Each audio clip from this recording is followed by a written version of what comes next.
Hello everyone and welcome to another property technical video. Our today's topic is 3 categories of mistakes that a property buyer makes, and also we shall be discussing how to avoid them. So as an outcome, you should be able to buy properties of your choosing in a better deal.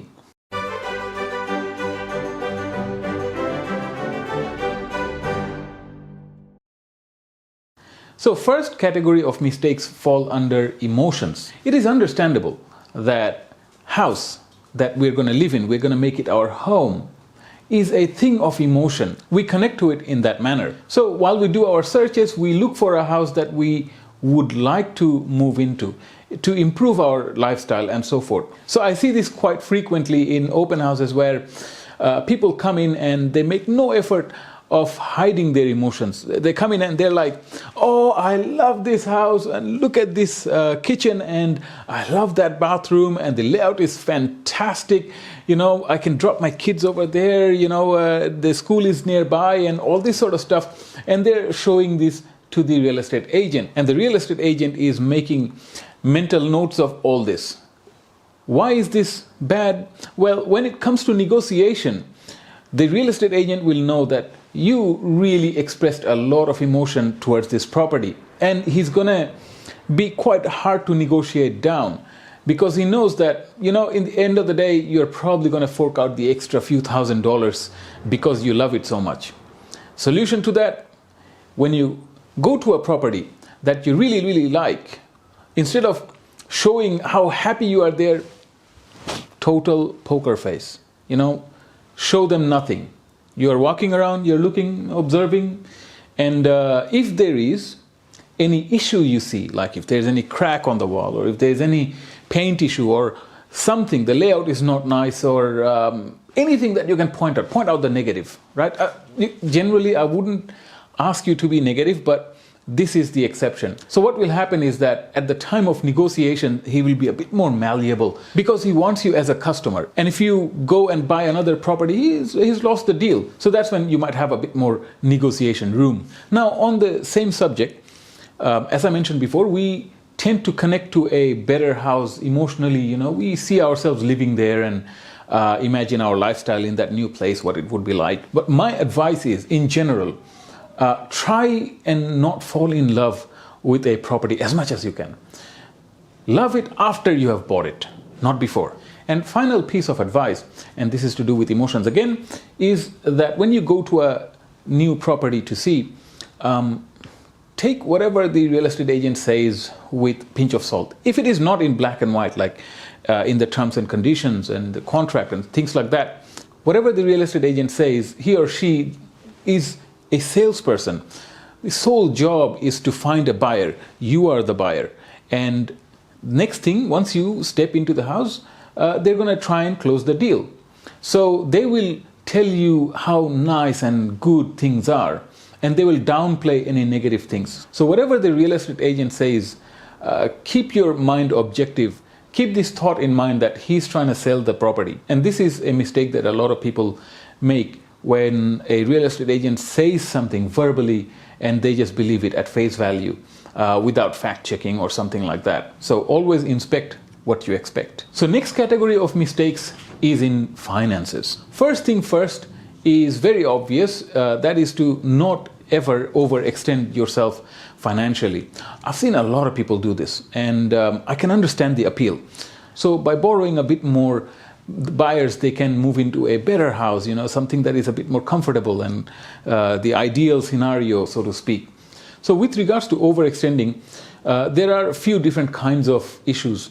One is there are lots of people who are self-employed, and markets, they fluctuate, and hence their income as well. And when the market goes down a bit, they find it difficult to make repayments and stuff like that, and they're often under quite a lot of stress, even often not being able to make repayments, or they have to put the property back in the market and lose a sizable chunk of their original deposit and tarnish their credit rating in the process.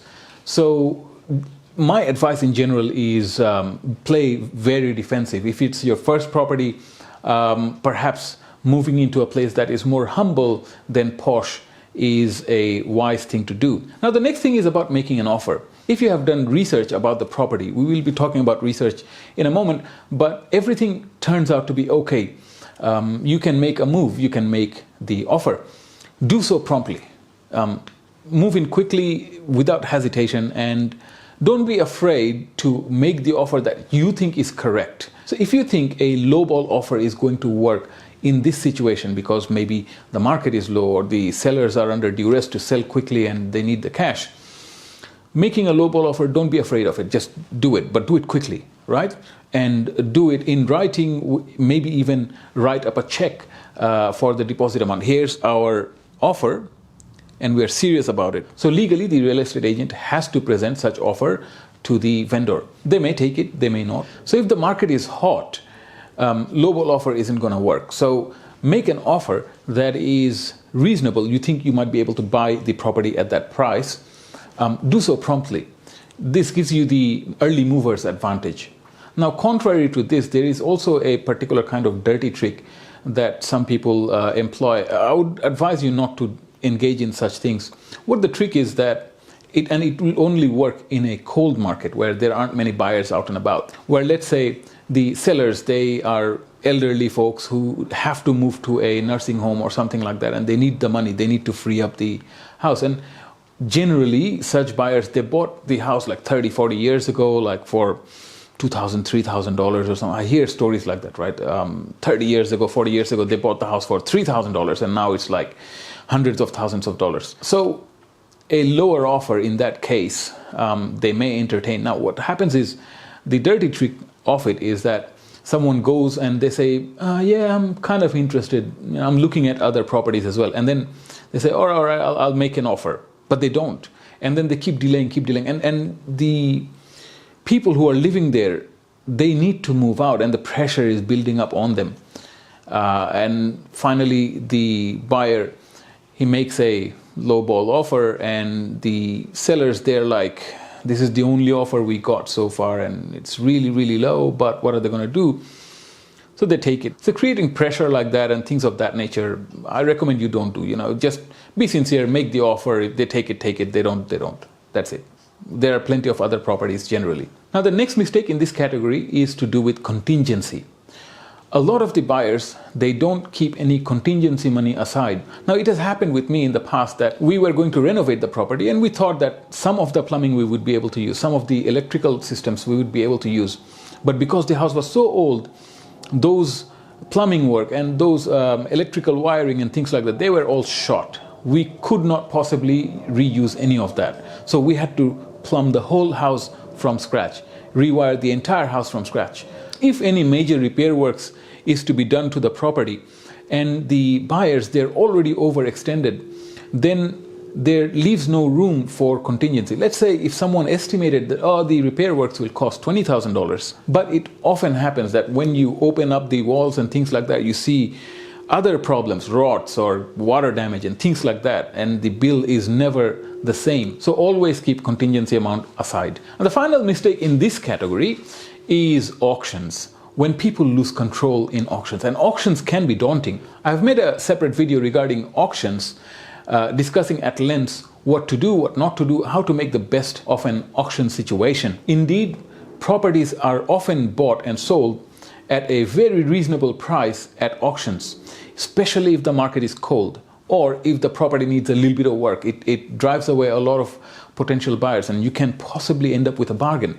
But the thing is, you have to play the auction game right. So I have seen buyers who go into an auction, their hearts completely set on winning the house. They are so much in love with the house. So they obviously lose control, and they keep bidding, and they go way past what their original intention was. So the agents, they don't make it any easier either.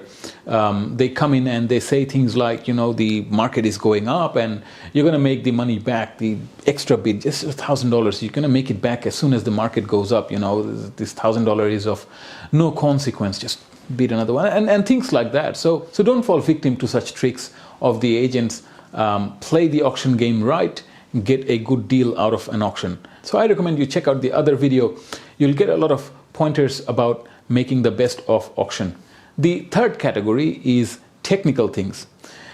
Now, technical things This is my favorite category, right? This whole channel is based around things of technical nature. I love talking about technical things. Knowing technical things doesn't hurt, but not knowing can be disastrous at times. Now let's begin with the mistake number 1 in this category, which is building and pest inspection. You see, when we go to an open house, we see a property at its surface. And under the surface, there may be issues developing over the years that we're not able to perceive. And this can be a major issue later on. You need to know about this for 2 reasons. One, you don't want to be buying a house that is going to cause issues later on. And the second thing is, if you know the issues beforehand, you can take that into account, like how much will it cost to fix? And you can use that to negotiate. And that's what I'm going to talk about now. Building and pest inspection costs about $700 to $800, $900 at max. So what the inspector does is he goes and checks the structure or the plumbing system, electrical systems, and various other things, right? And he makes a report. And when you're hiring a building and pest inspector, tell them that you are the buyer and you want the report to be as defensive as possible, right? And they will be like that, right? Some of them even note down how much this problem will cost to fix. So what do you do once you get the report? Obviously, you first of all know what the issues are or potential issues that might be in the future. If you have already paid the initial deposit, what you do is you take this report and give it to your solicitor. And your solicitor will give it to the solicitor of the seller. And he will then say that these are the issues, it will cost this much to fix, and we want the buyer to either fix those problems or compensate us before we actually settle the property. Almost always, they will negotiate down. Let's say if the building and pest inspection comes out with the report saying that there is $5,000 worth of repairs and maintenance needed. So our solicitor will tell the seller's solicitor, this is the amount we want. They will come back with a counter. They will say, look, we're not going to pay $5,000, but how about $3,500? And that's a choice you have, whether you take it or not. Are the issues that bad that it needs immediate fixing, or it might be fixed for less, or what the situation? It varies from circumstance to circumstance. But what just ended up happening is that they made an offer to reduce the final sale price effectively. Now, a lot of people think that we've had a good look at this property, no need to spend this extra money to get a building and pest inspection, right? Now, 2 things that may happen is if there is no issue with the property, well and good, we dodge the bullet, so to speak. But if there is and they didn't see it, then potentially they either lost out on reducing the sale price, or it can be detrimental. Like if, let's say, there is termite damage on the structure, or there are rots or plumbing issues or something, that'll cost thousands to fix.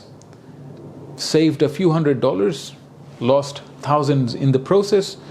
It pains me to say, but I've seen this penny wise, dollar fool attitude quite a lot.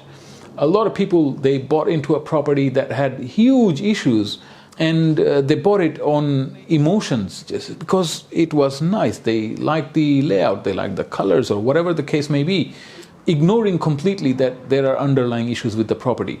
Do not make this mistake. This is something you want to avoid. Now, the final thing I want to talk about is perhaps not so much a mistake, but something that you can do to actually widen what you can get, a way to get a better deal. Now, this point is subject to how much appetite you have for a little bit of work to be done after you have bought the property. Let's say a property needs the kitchen to be replaced. To replace a kitchen, that might cost you $10,000, let's say, hypothetically.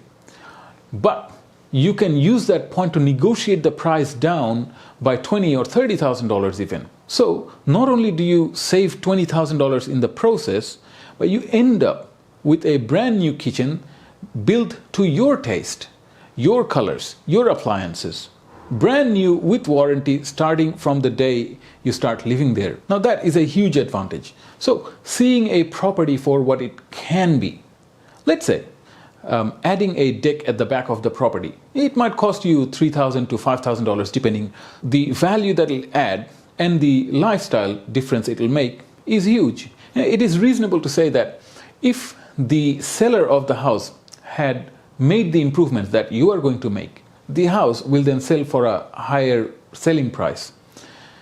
The reasons are, same thing as I said, a lot of people don't have the appetite to actually make any changes to the house. They just want to buy and move in, and that's it. Plus, when something is already done, the improvement is already there, it is tangible, people can see it, feel it, and therefore the seller can ask for more money. The property has higher value now. So if you find a house that has good bones, good layout in general, it's a little bit run down and it needs a little bit of fixing, if you're in the position to make those improvements yourself, I'd say go for it, because you might be getting a better deal that way.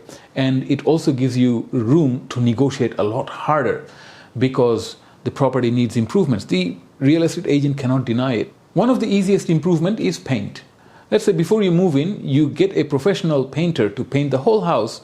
So in Sydney, an average single-story, 4-bedroom house may cost around $8,000 to $12,000 to paint by a professional. And when that is done, inside out, it's a huge transformation. And not only that, this painted surface is now brand new. You are starting from day dot of the improvement made. So these were the 3 categories of mistakes that people make while buying a property. Obviously, there are a whole lot of other things to watch out for. There are tips and tricks that you can utilize to get even better deals. And we shall be talking about these things in the upcoming videos as well. If you have any particular questions, by all means, ask me. I'll do my best to reply as soon as I can. I'll be making more videos in this series of Home Buyer's Guide, so please do subscribe to stay updated with the upcoming videos. Thank you for joining us today, and I shall see you again soon. You take care of yourself.